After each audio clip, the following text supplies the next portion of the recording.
우리 옆사람 같이 인사하겠습니다. 세부들 준비합시다. 이렇게 인사하겠습니다. 세부들 준비합시다. 세부들 준비합시다. 예. 오늘은 성벽을 재건하는 것에 대한 의미를 좀 생각해 보려고 하는데요. 지난주에 성경 통독을 하면서 욥기하고 시편을 읽었습니다. 근데 이번 주에도 포로에서 돌아와서 이스라엘 백성들이 예루살렘을 재건하는 것에 대한 얘기를 다시 한번 좀 생각해 보려고 합니다. 왜냐하면 저희가 성경에서 되게 구원에 대한 설명을 잘 하는 부분도 있는데요. 가장 우리가 잘 이해하는 구원의 부분은 출애굽기이고요. 근데 또 다르게 구원의 의미 또는 우리의 삶의 회복에 대한 의미를 얘기하는 것은 바로 바벨론 포로에서 돌아오는 것에 대한 얘기입니다. 그래서 바벨론 포로에 대해서 돌아오는 것은 바로 우리의 구원과 밀접한 관련이 있기 때문에 다시 한번 이 부분에 대해서 중요한 교훈을 생각해 보려고 합니다. 우리가 신앙생활을 하면서 가지는 가장 근본적인 문제는요, 두 가지라고 생각합니다. 우리가 어떻게 하나님과 연합할 것인가, 또 그리고 우리가 하나님께 연합함으로 어떻게 하나님의 은혜와 축복을 누리며 살 것인가. 우리가 항상 고민하는 부분이 바로 그 부분이라는 거죠. 왜냐하면 하나님과 온전한 연합이 있을 때 우리의 삶은 하나님의 그 풍성하신 은혜를 누릴 수 있게 되는 거고요. 또 우리 삶에 하나님의 축복이 드러나게 되는 것이니까요. 바로 하나님과의 연합과 우리의 삶은 굉장히 밀접한 관련이 있다는 것을 우리가 잘 알고 있다는 것이죠. 이것이 성경을 통해서 계속해서 우리에게 약속하시는 또는 가르치시는 말씀이기 때문에 그렇습니다. 이스라엘 백성도 사실 우리의 믿음하고 별 상관 차이가 없습니다. 이들도 똑같습니다. 이스라엘 백성들이 이제 나라가 멸망되고 다시 포로에서 돌아왔을 때 그들이 다시 기억한 건 뭐냐면요. 우리가 다시 잘 살고 회복되기 위해서는 바로 우리가 하나님과의 관계가 다시 회복돼야 돼. 이겁니다. 그리고 하나님의 관계가 회복되면은 분명히 우리가 이전에 가졌던 영광이 다시 부흥될 수 있을 거야. 이런 생각을 하게 된다는 거죠. 그래서 이들이 바로 하나님과의 관계를 회복시키려고 되게 많은 노력을 하게 된다는 것이죠. 그래서 이스라엘 백성들이 바로 이 가장 첫 번째 했던 것이 하나님과의 관계를 회복하기 위해서, 그리고 그걸 통해서 하나님의 축복을 누리는 삶으로 나가기 위해서 바로 이들은 그 바벨론 포로에 들어와서 지금 노력하고 있다는 것이죠.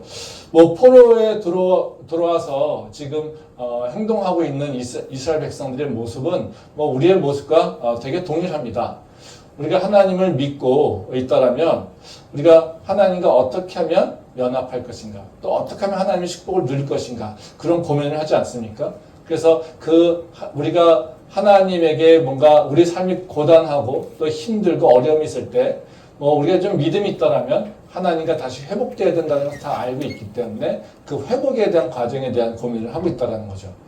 그래서 이스라엘 백성들이 고민하는 문제와 사실 우리 삶에서 지금 고민하고 있는 문제, 이것은 어찌 보면 동일한 문제가 아닐까 생각이 된다는 거죠.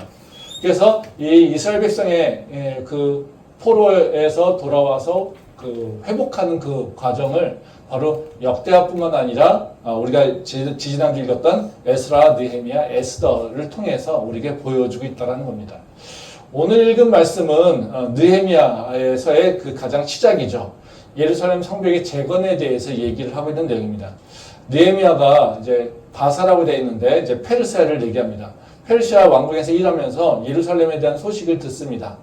근데 그 포로돼서 귀환한 사람들이, 이스라엘 백성들이 이 예루살렘에서 이렇게 잘 먹고 잘 살고 있는 모습이 아니라 그곳에서 되게 고난을 당하고 있고 주변의 민족들에게 능욕을 당하고 있고 되게 환란이 많다라고 하는 것을 듣습니다. 그래서 느헤미야가 예루살렘을 위해서 기도하게 되고요. 또 그 기도를 하나님께서 들으시고 이제 하나님께서 느헤미야의 삶을 변화시키시죠. 그래서 술관원으로, 즉 왕과 굉장히 가까운 자리로 옮기는 그런 일들이 일어나게 된다는 겁니다. 이걸 통해서 이제 느헤미야가 예루살렘의 그 회복을 위해서 성벽을 재건하겠다, 이런 생각을 하게 된다는 거죠. 이 느헤미야의 주제는 예루살렘의 성벽을 재건하는 얘기죠. 근데 성벽을 재건하는 것은 사실 우리에게는 좀 낯선 주제이기도 합니다. 성경에 왜 갑자기 성벽을 재건하는 얘기가 나올까? 우리가 어려움이 있고 또는 환란이 있어서 뭔가 회복하려고 할 때 우리가 아는 것은 뭐냐면요, 믿음이 회복돼야 된다는 건 알아요. 그럼 믿음이 회복된다는 게 뭘까라고 하는 것에 대한 고민을 한다는 거죠. 우리가 믿음이 회복된다라고 할 때 우리는 무슨 행동을 하냐면요. 예, 우리는 종교적인 형식 또는 종교적인 예식을 찾는 경우가 많습니다. 뭐 죄를 졌으니까 고난을 받고 있다고 생각해서 하나님께 나와서 회개하고요. 그래서 안 드리던 예배도 다시 시작이 되고요. 또 발길을 끊었던 교회에 다시 발걸음을 갖게 되기도 하고요. 또 뭐 이제 교회 봉사하고 있는 것들 안 했던 것들을 이제 봉사를 하겠다라고 마음을 갖기도 하고요. 뭐 대부분 다 교회와 관련된 일들 또는 아니면 예배와 관련된 일 또는 믿음의 행동들과 관련된 일이라고 하는 것들 이런 것들을 하게 된다는 거죠. 뭐 이스라엘 백성도 똑같습니다. 예. 먼저 그들이 했던 건 뭐냐면요. 바로 돌아와서 한 거는 성전을 재건하는 겁니다. 그러니까 성전을 재건한다는 건 다른 말이 아니라 우리가 예배가 다시 회복되는 거고요. 그리고 다시 교회에 나오게 되는 거고요. 그리고 성경을 덮었다가 성경을 다시 보려고 하는 거고요. 기도하지 않다가 기도를 다시 시작하려고 하는 것. 뭐 이런 것들이 바로 성전을 회복하는 것과 비슷하게 연결됐다는 겁니다. 근데 이 성경에 보게 되면 에스라서에서 성전이 회복됐는데도 불구하고 느헤미야가 들은 소식은 뭐냐면요. 바로 이스라엘 백성들은 예루살렘에서 아직도 고난을 당하고 있다는 거예요. 분명히 성전이 회복되고 예배가 다시 살아났으면 그러면 예루살렘 땅이 회복되고 부흥돼야 되는데 계속해서 그 땅은 어려움을 겪고 있고 환란 속에 빠져 있다는 거죠. 그러니까 이게 어찌 보면 이들에게는 되게 어려운 질문이겠죠. 그래서 지금 얘기하는 것이 성벽을 재건하는 것을 얘기하고 있습니다. 그래서 하나님께서는 이스라엘 백성들에게 바로 그 성벽을 재건케 하시고 그걸 통해서 다시 이스라엘 백성들이 안정하게 되는 그런 모습을 보여주고 있다는 거죠. 그래서 이걸 통해서 우리한테 하나님께서 보여주신 건 뭐냐면요. 우리의 진정한 삶의 회복 또는 구원을 이루는 것은 단순하게 바로 그 성전, 즉 믿음과 관련된 종교와 관련된 행동만이 바뀌는 것이 아니라 성벽을 재건해야 되는 것, 즉 우리의 삶이 변화해야 되는 것에 대한 얘기를 하고 있다는 것이죠. 그래서 오늘 제가 나누려고 하는 말씀은 바로 그 성벽 재건에 대한 얘기입니다.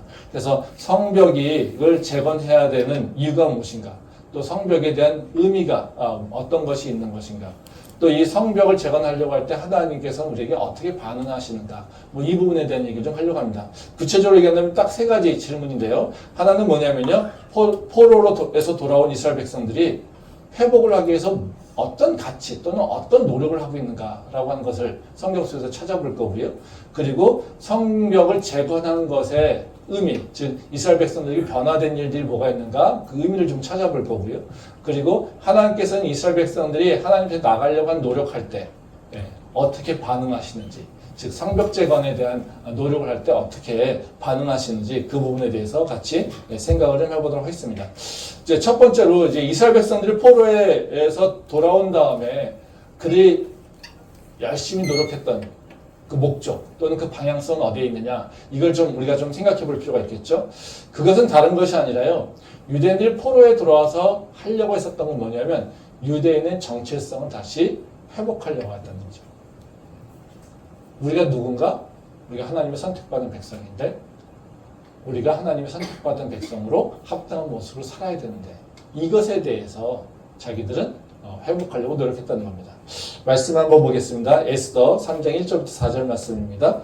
그 후에 아하수에로 왕이 아각 사람 함므다다의 아들 하만의 지위를 높이 올려 함께 있는 모든 대신 위에 두니 대궐 문에 있는 왕의 모든 신하들이 다 왕의 명령대로 하만에게 꿇어 절하되 모르드게는 꿇지도 아니하고 절하지도 아니하니 대궐 문에 있는 왕의 신하들이 모르드게에게 이르되 너는 어찌하여 왕의 명령을 거역하느냐 하고 날마다 권하되 모르드게가 듣지 아니하고 자기는 유다인임을 알렸더니 그들이 모르드게의 일이 어찌 되나 보고자 하여 하만에게 전하였더라. 이 말씀은 에스더서의 얘기죠. 에스더서는 사실 포로 귀환한 이후에 이스라엘 백성들 회복에 대한 얘기를 좀 하고 있는 겁니다. 그래서 이 에스더서에서 보게 되면 이름상 에스더가 주인공 같지만 사실은 뭐냐면요, 모르드게가 주인공 역할을 합니다. 왜냐하면 더 중요한 역할을 한다는 거죠. 즉 여기 보게 되면 이 에스더에 보게 되면 하만이라고 하는 사람이 유대인을 멸살시키려고 합니다. 근데 그것에 대해서 싸우는 것은 모르드게가 싸우고 있는 거고요. 그 하만이 그 이스라엘 백성들을 멸살시키려고 했었던 이유는 바로 모르드게하고의 갈등 때문에 그렇다는 거죠. 그리고 그 모르드게와 하만의 갈등 속에서 바로 에스더가 바로 자기의 목숨을 걸고 기도하고 왕께 나감으로써 그 문제가 해결되는 일이라는 거죠. 그래서 해결자는 사실 에스더지만 사실 그 전체의 글을 이끌고 가는 것은 바로 모르드게입니다. 이 모르드게가 그러면 하만하고 싸우게 된 이유가 뭐냐는 거죠. 즉 이스라엘 백성들이 다른 민족들과 갈등하게 된 이유가 뭐냐는 거죠. 그건 굉장히 얘기해보면 간단합니다. 왕의 명령대로 하만에게 절을 안 했다는 겁니다. 모르드게가. 그러니까 모든 사람들은 왕이 명령한 대로 하만이 굉장히 높은 신하인데 그래서 그에게 절하라고 그렇게 했는데 모르드게는 절을 안 하고 뻣뻣하게 대항하고 있었다는 것이죠. 그러면 이 모르드게가 절을 안 한 이유가 있겠죠. 그 이유는 다른 것이 아니라 거기 보면 4절 보면 그런 얘기가 나옵니다. 자기는 유대인임을 알렸더라.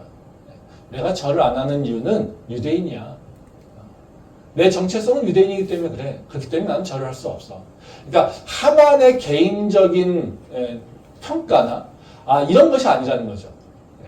그러니까 하만 저게 나쁜 놈이야. 그러니까 나는 저놈하고 상종하기가 싫어. 나는 저놈을 인정하지 않아. 이래서 모르드게가 절을 안 한 것이 아니라 나는 유대인이기 때문에 난 절을 할 수 없어 이겁니다.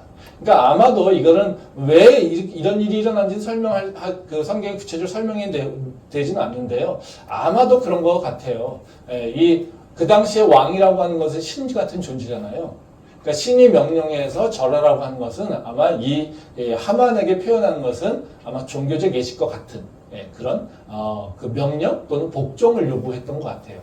그런데 이 모르드게 입장에서는 자기가의 주인은 바로 하나님이기에 자기는 하나님의 선택받은 백성에게 하나님에게만 충성하고 복종해야 된다는 것을 알고 있기에 하만에게 바로 그런 충성과 복종을 할 수 없다라고 하는 것을 얘기하고 있다는 것이죠.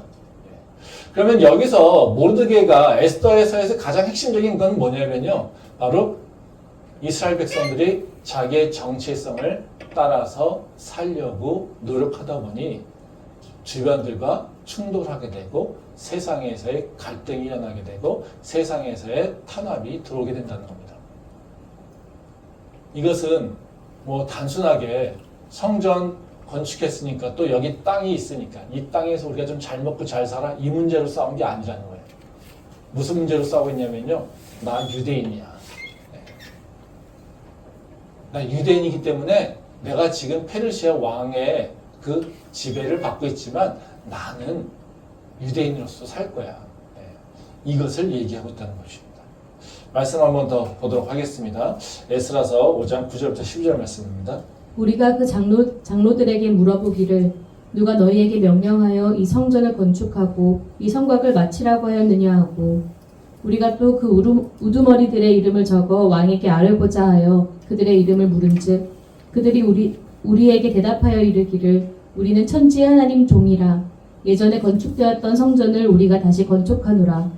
이는 본래 이스라엘의 큰 왕이 건축하여 완공한 것이었으나 우리 조상들이 하늘에 계신 하나님을 노엽게 하였으므로 하나님이 그들을 갈대아 사람 바벨론 왕 느부갓네살의 손에 넘기심에 그가 이 성전을 헐며 이 백성을 사로잡아 바벨론으로 옮겼더니 이 말씀 이스라엘 백성들이 왜 성전을 건축했는가에 대한 얘기도 설명을 하고 있습니다. 여기에 보게 되면 성전을 건축하려고 하니까요. 스룹바벨이 와서 성전 건축하려고 하고 맨 처음에는 잘 진행됩니다. 그러다 중단되죠. 주변에 뭐 도비아라고 하는 사람이 주변 민족들이 와가지고 다 이렇게 방해를 하죠. 그래서 지으려고 하니까 너희가 누구 명령으로 성전을 지으려고 하느냐 이렇게 얘기를 하고 있어요. 거기 보면 11절에 보면 그래서 10일 건자하게 하는 얘기가 뭐냐면요. 그들이 우리에게 대답하기를 우리는 천지의 하나님의 종이라.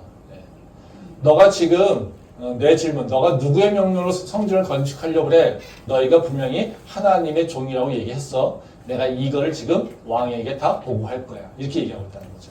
근데 다시 말하면 뭐예요? 성전을 짓는 것도 지금 뭐를 회복하기 위한 겁니까? 이스라엘 백성들은. 나는 하나님의 종이기 때문에.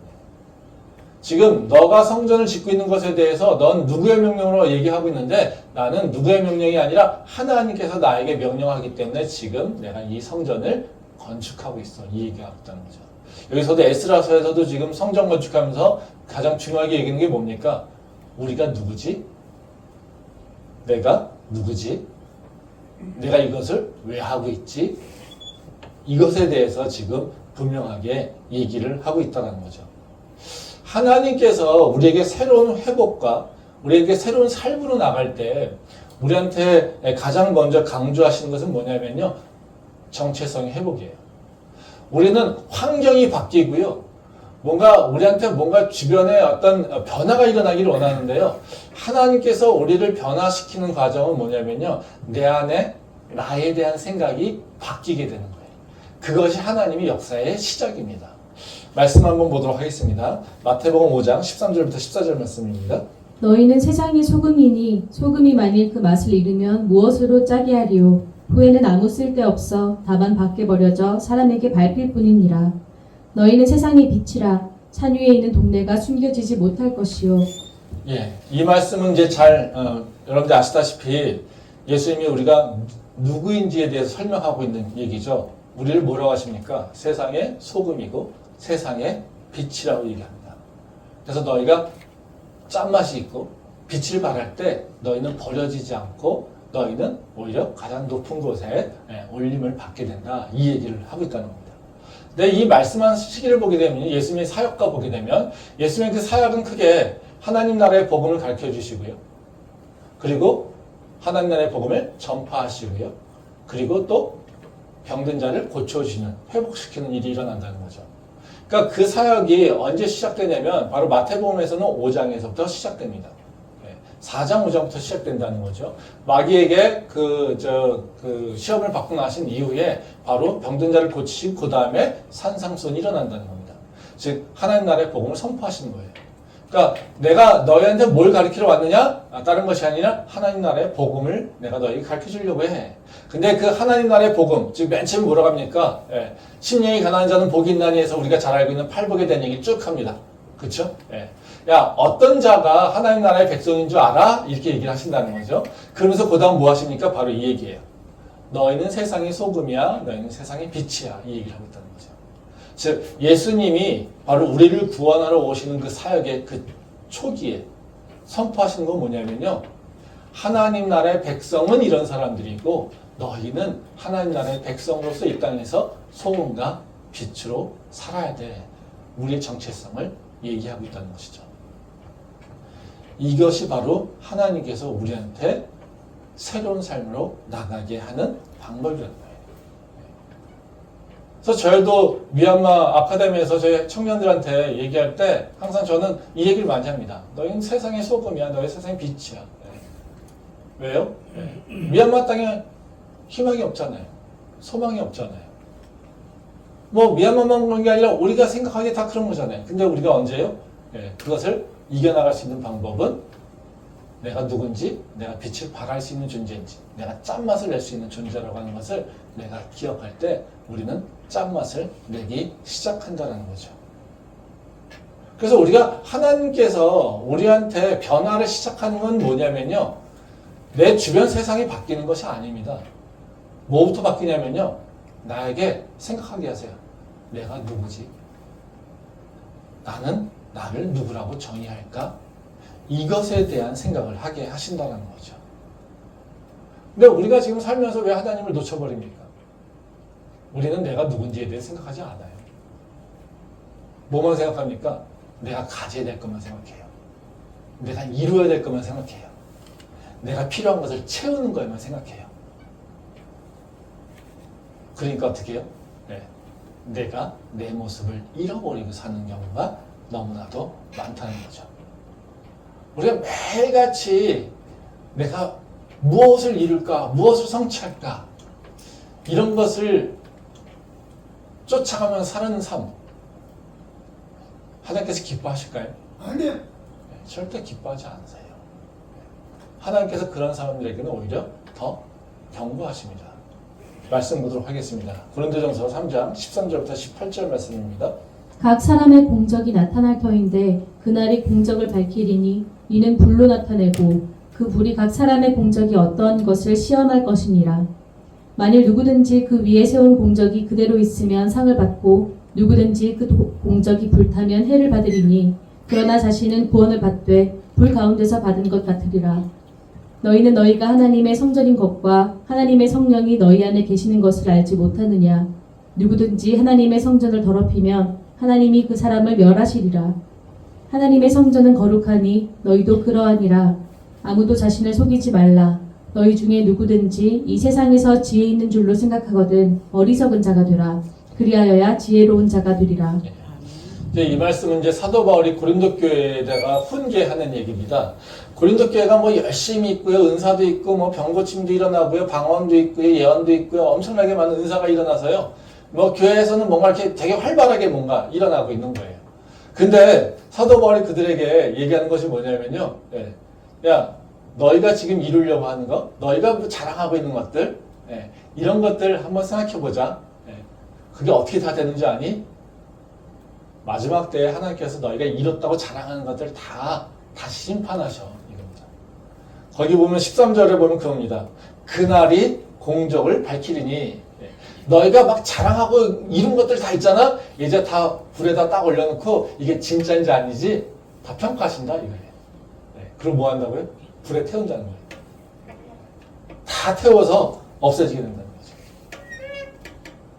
그 다음에 뭐라고 얘기합니까? 16절 보면 뭐라고 하냐면요. 사도 바울이 너희는 너희가 하나님의 성전인 것을 모르냐?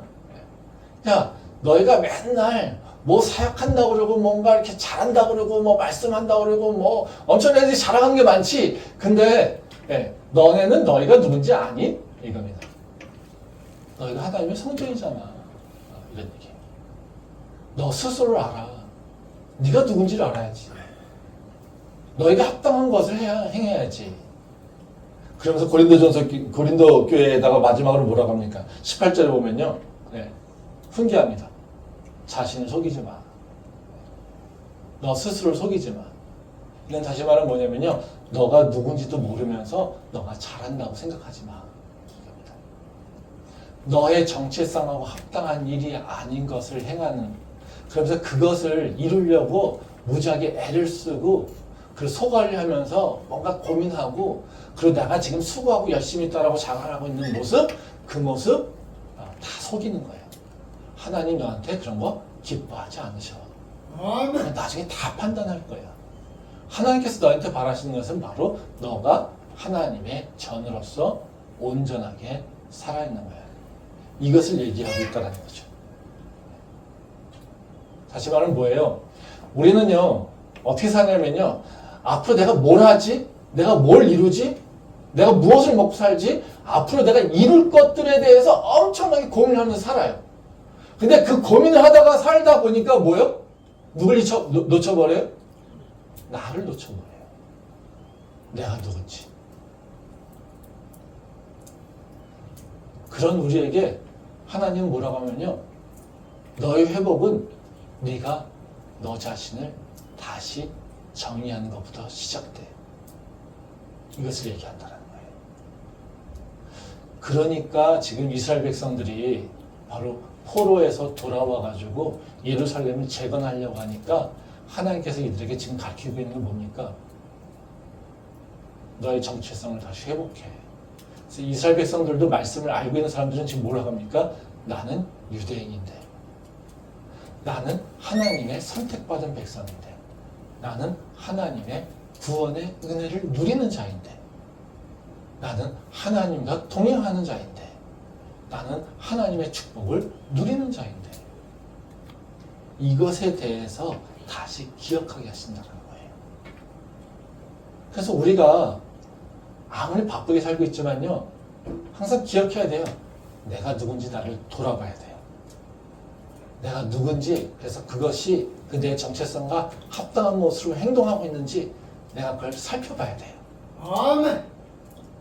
그걸 살펴보지 않으면 내가 자꾸 다른 길로 간다는 거죠.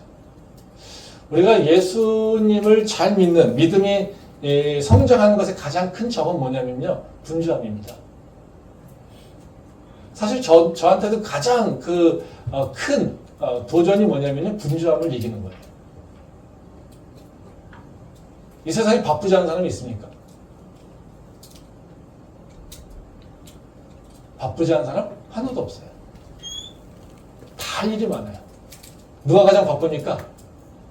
백수가 가장 바쁩니다. 네. 왜 바쁠까요?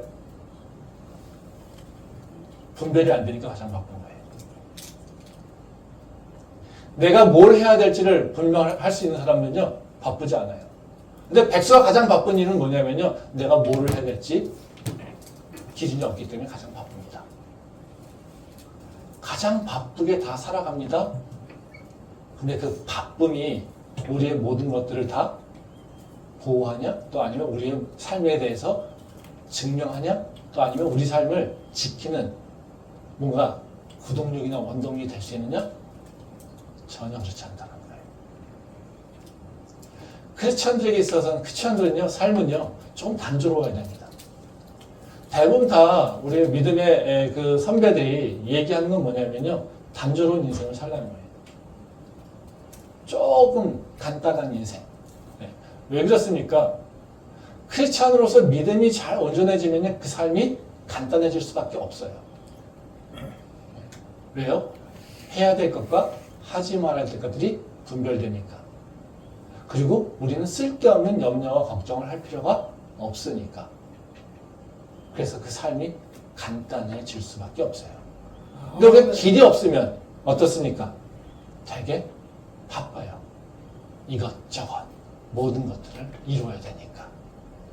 그래서 우리가 먼저요, 하나님이 뭔가 이렇게 잘 믿고 있다 이런 생각을 둘째치고요, 내가 하나님하고 정말 이렇게 같이 갈 수 있는지 없는지를 내가 정체성에 잘 맞게 살고 있나 이렇게 보려면요, 내가 지금 내 삶이 얼마나 분주한가, 내 삶이 얼마나 좀 주님을 생각할 수 있는 그 시간적 여유가 있는가, 이걸 좀 봐야 됩니다.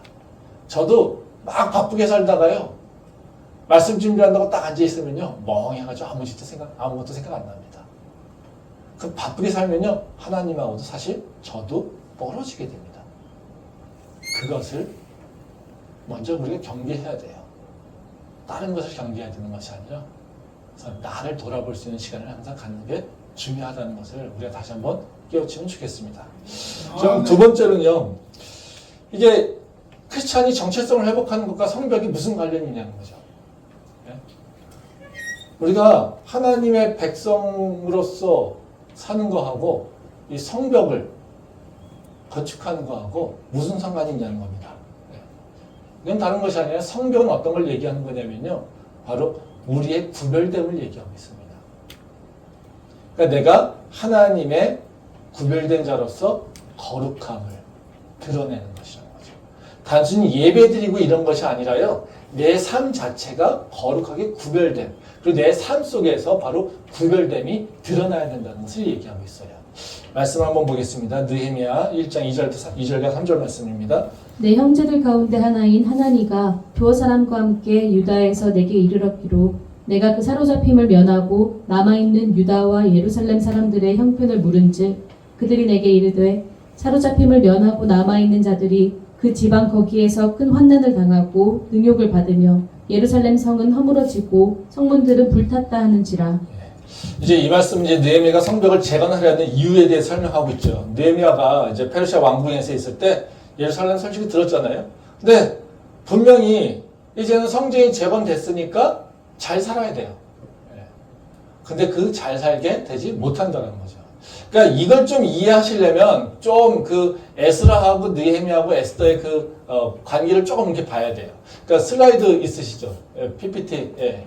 이게 여러분들이 그 보게 되는, 그러니까 우리가 이제 그 역사하고 성경책하고 관계를 좀 다시 정리한 거예요. 그러니까 이쪽은 페르시아의 왕의 순서입니다. 예. 보면 고레스, 다리오 1세, 아수에로, 아닥사스. 뭐 중간에 왕이 있기니만요, 성경에 나와 있는 왕들의 그 순서는 저렇게 돼요.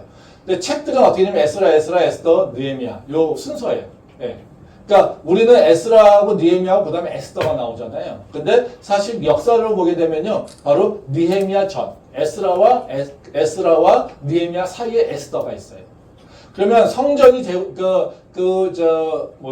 포로가 귀환된 거는 세 차례를 통해서 포로가 귀환이 됩니다. 예, 하나는 언제냐면요, 고레스 때 1차로 포로가 귀환돼요. 그 다음에 언제 되냐면 아닥사스 때 2차, 3차 일어나요. 예. 근데 중요한 사건은 어떤 거냐면 바로 성전이 재건되는 거죠. 그러니까 스룹바벨이라고 하는 사람 제사장을 통해서 성전이 시작되는 것은 고레스 때 통해서 시작이 돼요. 예. 그래서 그 너희가 가서 이제 성전 건축해 다시, 그리고 느부갓네살에게 빼앗긴 모든 것을 다 준단 말이에요. 예. 근데 성전을 건축하다 보면 반대가 생깁니다. 그래서 오랫동안 성전이 재건되지 않습니다. 그래서 학계 선지자가 얘기하는 것들이 바로 그런 얘기들이에요. 그러다가 언제 성전이 완성되냐면요, 다리오 1세 때. 다리오 1세 때는 페르시아에서 가장 왕성한 시기입니다. 그래서 더 여유가 있었겠죠. 그래서 바로 이때 성전이, 예루살렘 성전이 완성돼요. 그러니까 이 완성됐으면 어떤 일이 일어나야 되는 거예요? 이스라엘 백성으로서의 정체성이 확립돼야 되는 거예요. 왜요? 종교적으로만 생각한다면 어때요? 성전의 완성은요, 종교적 완성이잖아요. 우리가 생각하기에.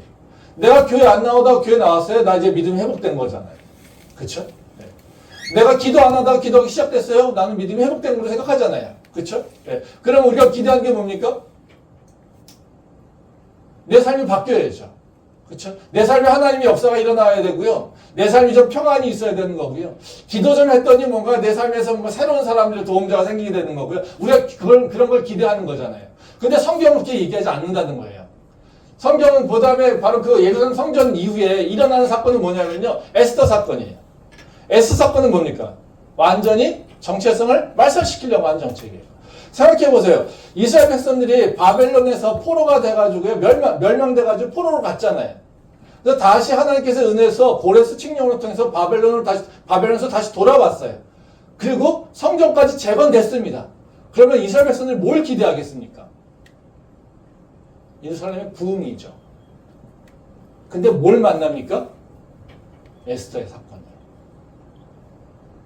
하만이 죽이려고 한다는 거예요. 그것도요, 모르드게만 죽이는 게 아니라 이스라엘 백성들을 다 싸그리 다 죽이려고 한다는 거예요. 그러면서 고통과 고난이 지속되는 거죠. 그러면 또 고민하겠죠. 왜 그럴까? 우리는 성전을 완공했는데. 그런 생각 들지 않겠습니까? 당연히 들죠. 근데 그것이 왜 그러냐? 바로 종교적으로만 끝나는 것이 아니라 바로 우리의 삶이 변해야 된다는 얘기하고 있어요. 왜? 성전은 완공됐지만 사실은 이스라엘 백성들의 그 삶의 모습은요, 세상과 구분이 없었고요. 그리고 세상에서 그들이 이스라엘 백성이라고 외치고 있지만 실제로 그들의 삶의 모습은, 그들의 사회는요, 하나님의 나라하고 상관이 없었고요. 그러면 다시 뭘 회복돼야 됩니까? 그들의 삶의 모습들이 회복돼야 되는 거예요. 그들의 공동체 안에서 하나님의 말씀이 이루어져야 되는 거고요. 그들의 삶에서요, 하나님의 그 율법이 지켜져야 되는 거고요. 그 일을 통해서 그들이 세상 다른 민족들과는 다르다라고 하는 것을 나타내야 된다는 거죠. 말씀 한번 보겠습니다. 느헤미야서 13장 5절 말씀입니다. 보비아를 위하여 한 큰 방을 만들었으니 그 방은 원래 소재물과 유향과 그릇과 또 레위 사람들과 노래하는 자들과 문지기들에게 11조로 주는 곡물과 새 포도주와 기름과 또 제사장들에게 주는 거제물을 두는 곳이라. 예, 이 느헤미야 13장에서는 이제 성벽 재건이 다 완성된 다음에요, 다 이렇게 그 이스라엘 백성들의 삶의 모습이 개혁된 것에 대한 얘기를 하고 있어요. 근데 여기서 보면 무슨 그 전에 어떤 모습인지를 보여주고 있는데요. 이거 보면 뭐냐면요, 도비아를 위해서 한 큰 방이 성전에 있었다라는 얘기예요. 근데 그 방은 어디에 뭐에 쓰는 거냐면요, 바로 거제물을 보관하는 곳이었다는 거죠. 그건 무슨 얘기냐면요, 하나님의 전이라고 졌어요. 근데 그 공간을 하나를요, 누구한테요? 세상 권력자한테, 그것도 이방 백성들한테 줘버린 거예요. 네, 그것도 본인이 준 게 아니라요. 그건 내가 쓸 거야 하고 준 거예요. 네. 그러니까 다시 말하면 뭐예요? 성전을 세웠지만요. 그 성전을 성전답게 쓰지 못하고 있는 거예요. 성전이라고 세웠다고 얘기하고 있지만 사실은 그 성전은요. 네, 하나님이 통치한 성전이 아닌 거예요. 그러니까 우리는 겉모양이 괜찮으면 모든 것이 다 해결됐다고 하잖아요. 근데 아니에요. 네. 그러면 성전이면 성전다워야 된다는 거예요. 우리가 하나님을 믿어요? 그래서 나를 성전으로 삼았어요? 그러면 어떻게 해요? 내가 믿음을 고백한다고 다 모든 것이 해결되는 것이 아니라 내가 성전으로서 내 삶이 바로 세워져야 되는 거예요. 근데 이스라엘 백성들은요, 성전을 세워놓고 그 성전이 성전답지 못하겠다는 거예요. 또 다음 말씀 보겠습니다. 느헤미야 13장 12절부터 15절, 13절 말씀입니다. 이에 온 유다가 곡식과 새 포도주와 기름의 11조를 가져다가 곳간에 드림으로 내가 제사장 셀레미야와 서기관 사독과 레위 사람 부다야를 창고지기로 삼고 마따야의 손자 사꿀의 아들 하난을 버금으로 삼았나니 이는 그들이 충직한 자로 인정됨이라. 그 직분은 형제들에게 분배하는 일이었느니라. 이건 무슨 얘기냐면요. 앞쪽에 이제 그 9절부터 이렇게 쭉 나오는 얘기가 뭐냐면, 예? 이스라엘 백성들이 11조를 드리지 않아. 그래서 어떤 일이냐면요. 레위인들이 다 밭으로 도망갔다고 그래요. 네. 그래서 개혁을 한 게 뭐냐면요. 다시 이스라엘 백성들이 11조를 낼수록 했다는 거예요. 11조를 내게 해가지고 다시 레위인들을 성막으로 성전으로 끌어들여서 성전을 돌보겠다는 겁니다. 네. 그러니까 다시 말하면요. 도망간 레위인들, 즉 성전을 세워놓는데요. 성전을 지키고 성전에서 일할 사람들을 줄 만한 녹을 만들지 못한 거예요. 왜? 이스라엘 백성들이 다 11조를 내지 않으니까. 예. 그래가지고 어떻게 해요? 이들이 먹고 살아야 되니까 성직자들이 다 도망간 거예요. 그러니까 어떻게 되겠어요? 성전이 있지만 성전에서 예배가 제대로 안 이루어지겠죠. 그러니까 느헤미야가 다시 성전에 11조를 드리게 하고 그리고 그들의 삶이 하나님께 헌금 드리는 것을 다시 회복시키시고 어떻게 해요? 예, 다시 레위 백성들을 들여서 그 성전이 제대로 운영되게 했다는 거죠. 지금 한국 교회도 똑같지 않아요? 한국 교회도 마찬가지예요. 우리 교회도 틀리지 않아요. 저는 확인하지 않지만요. 우리 교회 그냥 전체 예산 보면요. 누가 얼마나 11조를 하는지 대강 예측이 돼요. 예. 근데 한국 교회도 마찬가지입니다. 지금 목사님들이 이중직 허용돼요. 저는 이중직, 제가 목사 받을 때는 이중직 허용 안 돼가지고요. 예. 그래서 어느 신학교는 제가 갔다가 떨어졌어요. 예. 아, 목사가 전념해야지. 근데 지금요, 다 이중직 허용하거든요. 예. 근데 저는 이중직을 하지만요, 이중직 제도가 그렇게 좋지는 않아요. 특별한 목적이 아니면요, 이중직은 없어야 돼요. 예. 왜요? 한 일하는 게 좋습니까? 투잡, 쓰리잡 쓰는 게 좋습니까? 한 가지 해야지. 한 가지 해야죠. 그렇죠. 근데 이중직이라고 하는 말이 이중직이죠. 예. 목사들한테 투잡자고 부르는 거거든요. 왜? 교회가 그들을 서포트할 수 없으니까. 한국교회에서 지금 일어나고 있는 이중직의 얘기는요. 바로 목사가 이제는 교회가 개척돼서 뭔가 교회가 목사들도 역량이 높아지기 위해서 세상을 경험하면서 세상의 성도들하고 그 삶을 같이 나누면서 하기 위해서 너희가 이중직도 허용돼야 돼. 뭐 다양한 특별한 사역들이 일어나야 되니까 이중직 허용돼야 돼. 이런 게 아니라요. 실제로 많은 교회들이 어떻게 해요? 목사들을 서포트할 수 없어요. 많은 개척교회들이 목사를 서포트할 수 없어요. 그러니까 목사들이 어떻게 해요? 가서 생업에 뛰어들어야 돼요. 근데 이중직을 막아버리니까요. 취업하면요. 목사도 뺏어버렸어요. 근데 할 게 없잖아요. 그러니까 목사 사모님들 가서 일하는 거죠. 목사 사모님들 무슨 죄가 있습니까? 그게 왜요? 교회 와서요. 좋은 건 원하지만요. 교회 와서 드릴 건 안 드려요. 헌금은 제대로 안 해요. 딴 데 가서 이제 다 좋은 걸 찾지만요. 교회 와서도 좋은 걸 찾지만요. 정작 드려야 될 건 드리지 않아요. 그럼 어떻게 될까요? 교회는 수축되는 거죠. 교회가 수축되니까 어떻게 해요? 예배나 모든 활동들은 줄어들 수밖에 없고요. 그러면 눈 높은 현대인들한테 눈은 만족은 더 안 되겠죠. 그러니까 어디 가서 찾습니까? 딴 데 가서 만족하는 거죠. 한번 생각해 보세요. 명상하는 데는 수십만 원 내고 수백만 원 내고 합니다. 야, 가만히 눈 감고 있어. 예. 아무 얘기도 안 하고 눈 감고 있어. 이러고 있으면서 수십만 원, 수백만 원 내고 합니다. 그쵸? 예. 교회는요. 와서 왜 이렇게 안 줘? 이겁니다. 지금 이게 바로 예루살렘에서 일어났던 일이에요. 뭐요? 부패한 것에 단면이 이거예요. 저도요, 헌금 선교 안 하지만요, 한번 여러분 생각해 보세요. 여러분들이 헌금을 얼마나, 헌금 생활을 어떻게 바르게 하느냐에 따라서 여러분들의 영성이 결정되는 거예요. 다른 사람 믿음 보지 마세요. 네.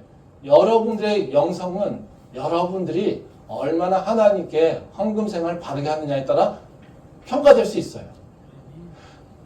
오해하지 마세요. 돈 내러 가는 거 아닙니다. 이런 얘기 들을까봐 제가 설교 안 하는데요. 근데 여기에선 분명히 나오잖아요. 네. 헌금도 제대로 안 하는 게 무슨 성전을 회복시키느냐. 헌금도 제대로 안 하면서 어떻게 하나님과 온전한 연합이 되느냐. 헌금도 제대로 안 하면서 너희가 무슨 하나님의 전이라고 떠들어대고 있느냐. 이 얘기를 하고 있는 거예요. 그러니 어떻게 해요? 성전은 세워놨지만 그들의 삶은요? 피폐한 거예요. 그게 이스라엘 백성들이 지금 보여주고 있는 거예요. 말씀 또 볼까요? 네, 여기 보면 느헤미야 13장 15절 말씀 보겠습니다. 그때에 내가 본즉 유다에서 어떤 사람이 안식일에 술틀을 밟고 곡식단을 나귀에 실어 운반하며 포도주와 포도와 무화과와 여러 가지 짐을 지고 안식일에 예루살렘에 들어와서 음식물을 팔기로 그날에 내가 경계하였고. 예, 이 되게 웃긴 얘기죠. 성전을 멋지게 져놨어요. 근데요, 안식을 안 지켜요. 그리고 내가 성전이 있으니까 어떻게 해요? 나는 만족해요. 성전 져놨으니까 우리는 이스라엘 백성이야. 난 유대인이야. 그렇죠? 네. 이러고 있는 거예요. 근데 안식은 안 지켜. 왜? 먹고 살아야 되니까. 네. 지금 아닙니까? 지금 현대교회도 이렇지 않습니까? 네. 우리는요, 뭐에 만족합니까? 예배가 있다는 것에. 그렇죠? 내가 교회를 다닌다는 것에. 내가 어디 교회, 교정교회 올라가 있다는 것에. 내가 어느 교회 교인이라고 하는 것에 우리는 만족해요. 그렇죠? 네. 근데 주일 예배는 지키지 않아요. 언제요? 편할 때. 마음이 꿀꿀할 때. 딴 데 할 데 없을 때. 하나님한테 찔림이 있을 때. 그렇죠? 이스라엘 백성은 똑같은 거예요. 안식일에 안식을 지키지 않고 술 만들고, 그죠? 곡식단 만들고 뭐 이러고 있다라는 거예요. 네. 이게 뭐예요? 성전이 완공된 이후에 성벽이 재건하기 전, 삶이 즉 계약되기 이전 사이에 일어났던 이스라엘 백성들의 모습이라는 거예요. 이런 삶에서 일어난 일은 뭡니까? 성전은 있지만 사실 이스라엘 백성들의 삶은 거룩한 자의 삶이 아니라는 거죠. 그러니까 그들의 삶에는요, 하나님의 은혜와 축복이 드러나는 것이 아니라 오히려 하나님이 어디 있지라고 하는 반문을 할 정도로 하나님의 은혜가 아니라 오히려 고난과 피폐와 환난만이 계속될 수밖에 없었다는 거예요.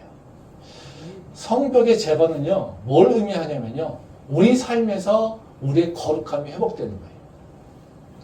우리 삶에서요, 하나님의 거룩함이 드러나는 것을 성전 재건이에요.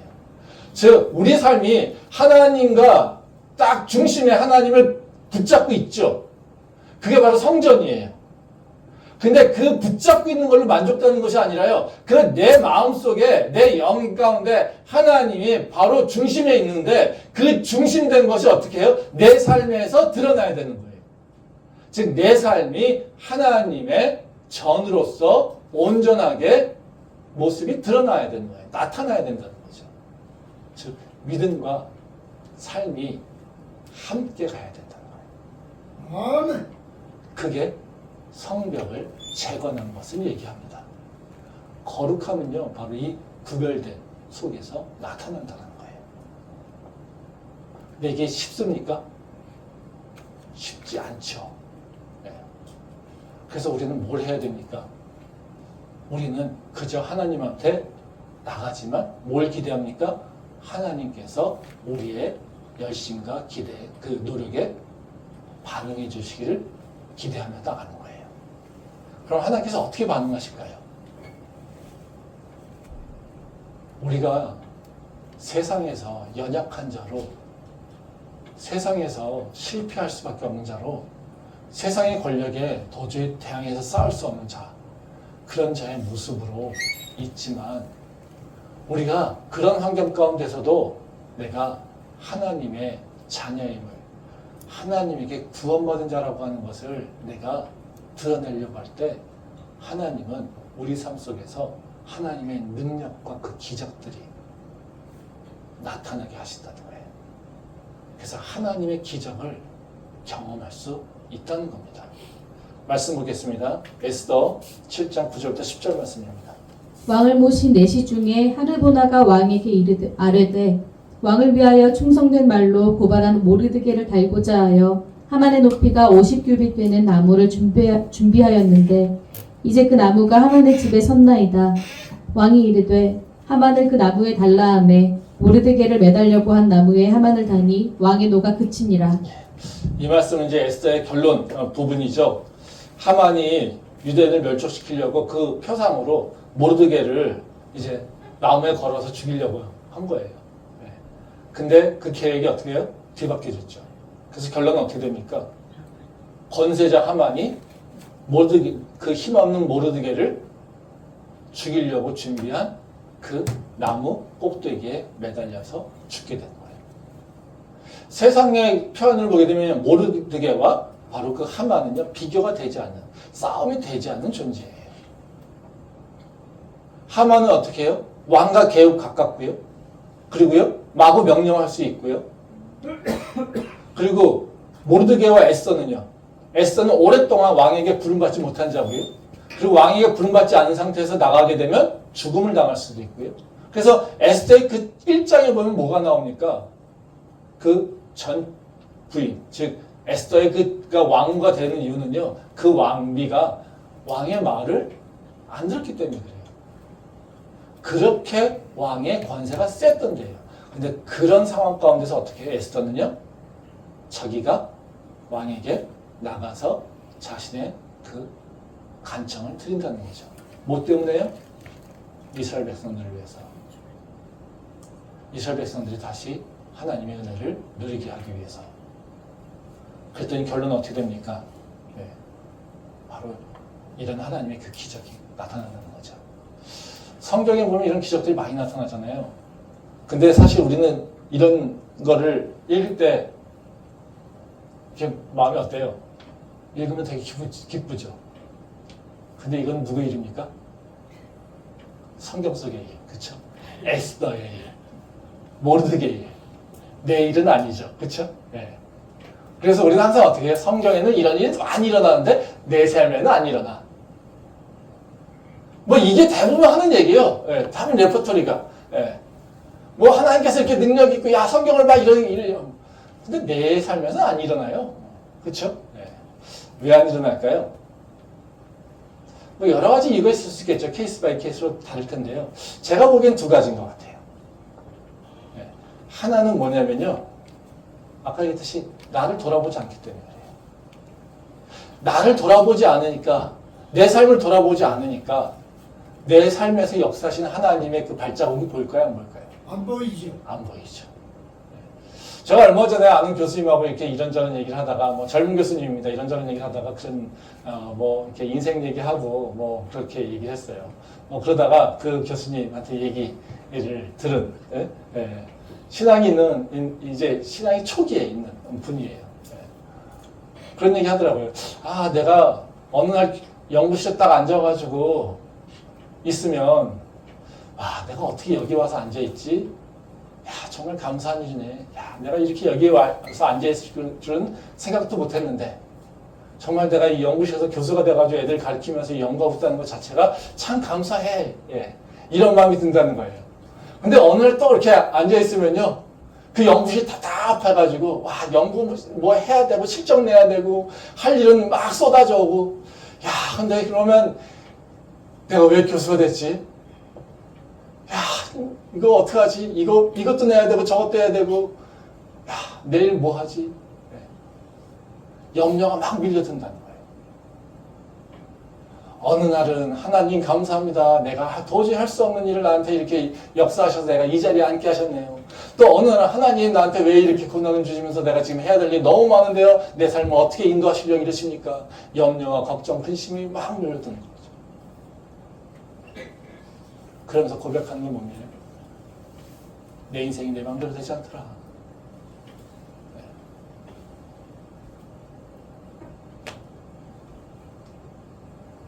우리 인생이 사실 그런 거 아닙니까? 앞으로 마구 달려가려고 하는.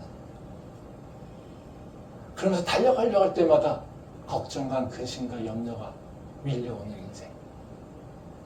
근데 딱 뒤로 돌아보면요.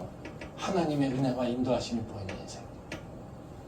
그 인도하심의 고백과 또 앞일에 대한 걱정과 염려 그 사이에 끼어가지고 우리는요. 뭘 해야 될지 모르는 그런 상태. 그쵸? 근데 우린 대부분요, 뒤안길을 좀 보면요, 볼 텐데요. 앞에만 보잖아요. 그게 하나님 보일까요? 안 보이죠.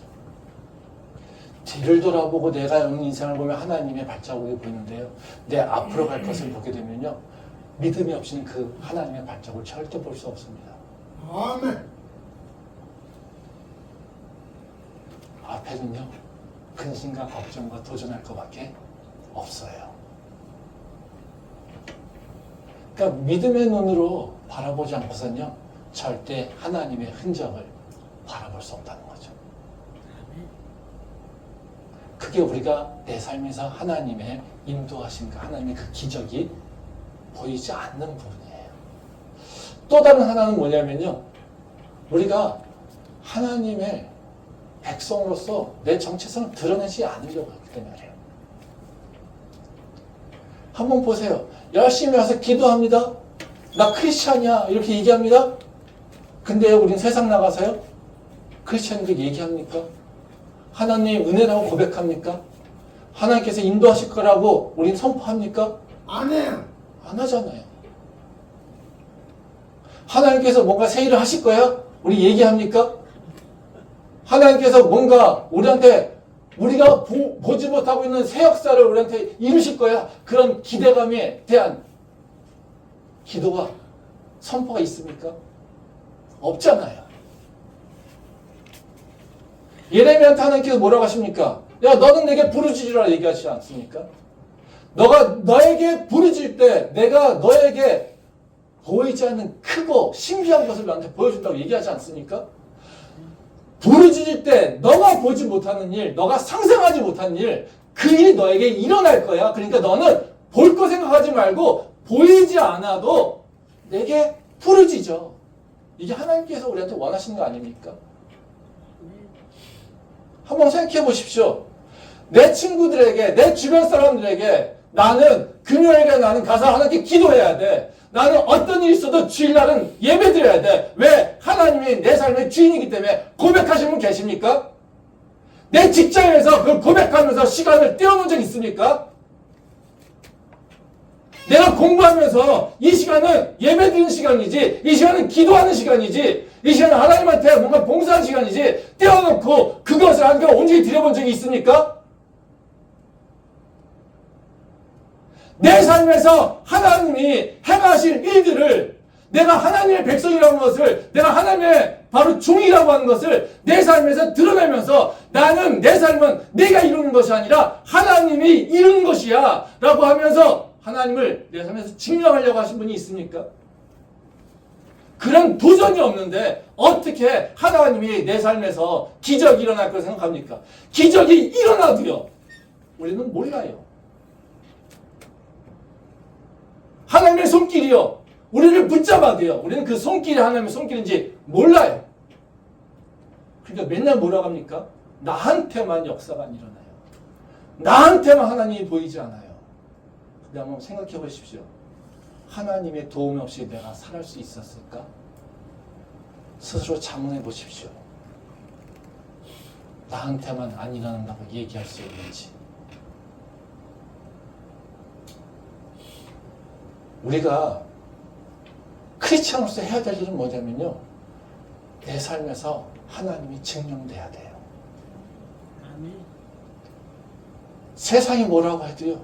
세상에 하나님이 없다라고 해도요. 내가 하나님이 살아계심을 증명할 거라고 하는 도전의식이 있어야 돼요. 그래야 우리한테 새 힘이 일어나고요. 새로운 열정이 일어나고요. 새로운 패기가 일어납니다. 그저 하나님 나 좀 어떻게 좀 살려주시면 안 될까요? 나 좀요 어떻게 해요?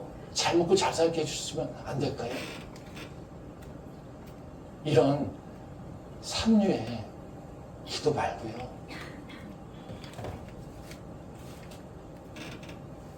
하나님 나를 통해서요 하나님이 내 주인인 것을 고백할 수 있게 해주세요. 하나님 내 삶을 통해서요 하나님이 살아계심을 저희가 선포할 수 있게 해주세요. 이 고백으로 주님 앞에 부르짖는 것이 바로 우리가 해야 될 일이라는 거죠. 아멘. 그러면 에스더에게 모르드에게 일어났던 역사, 그 기적, 지금도 변함없이 일하시고 역사하시는 하나님을 우리는 만날 수 있다는 겁니다. 저는 우리가 가져야 될 믿음은 바로 그 믿음이고요. 그것이 회복될 때 우리는 온전한 성전으로서 거룩함이 회복될 거라고 믿습니다. 그 믿음이 우리의 믿음이 될 수 있기를 소망합니다. 아멘. 기도하겠습니다.